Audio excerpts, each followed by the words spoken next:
Bonjour à tous, bienvenue sur la plateforme Web Dental Formation. Je suis le docteur Antoine Houdin. J'ai le plaisir de recevoir Sophie Desmond, qui est infirmière experte en hygiène et en risques infectieux. Bonjour Sophie, bienvenue parmi nous. Bonjour.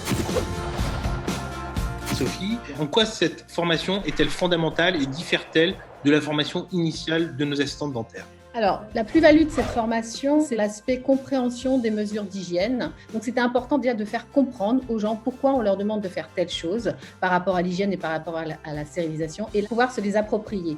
Donc ça, c'est la première chose. La deuxième chose, c'est valoriser le rôle de l'assistante dentaire. Elle a vraiment un rôle incontournable pour impulser les changements.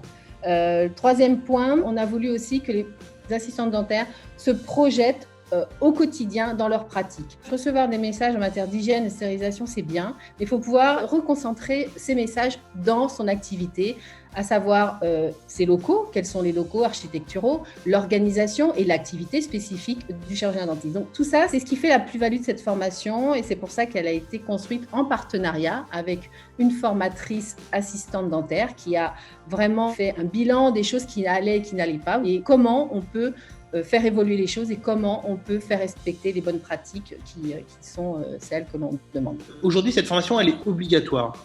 Et pourquoi est-elle obligatoire ? Il faut savoir que la formation d'assistante dentaire, elle est réglementée maintenant depuis un décret de 2016 qui positionne les assistants dentaires comme des professionnels de santé. On a un binôme infirmier-médecin, maintenant on a un binôme chirurgien-dentiste, assistant dentaire. Donc cet aspect réglementaire, il existe, il y a un décret précis en matière de règles de soins autour de l'hygiène et de la stérilisation. Et de cet aspect réglementaire en sort bien évidemment une mise à jour des connaissances de ces assistants dentaires pour leur donner une place importante dans leur action au quotidien. Et le dernier point, il ne faut pas oublier l'évolution aussi de la technique. Les chirurgiens dentistes maintenant font appel de plus en plus à des technologies de plus en plus performantes, une chirurgie qui est de plus en plus invasive, donc à risque, et des patients qui sont de plus en plus en quête de soins de qualité et qui sont très bien informés et ils sont vraiment à la recherche d'une qualité et de sécurité des soins pour éviter une complication infectieuse. Donc voilà cet aspect réglementaire qui est pluridisciplinaire, j'ai envie de dire. Est-ce que moi, en tant qu'employeur, je risque d'être contrôlé, que mes assistantes ont bien réussi, ont bien validé leur formation ? Et si oui, par quelles instances ? Comme je l'ai dit tout à l'heure, s'il y a un décret, s'il y a un texte, ça veut dire que ça rentre dans le code de santé publique, donc de manière évidente, ça veut dire que c'est une loi qu'il faut respecter.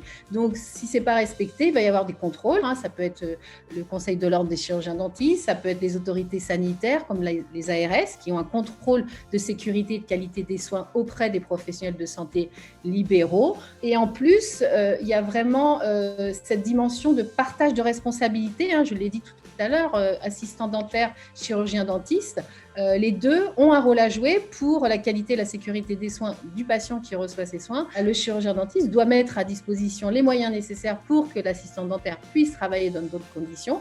Et c'est vraiment un partage pour que les choses se passent le mieux possible. Écoutez, merci à tous de nous avoir suivis et à bientôt sur nos plateformes Web Dental. À très bientôt.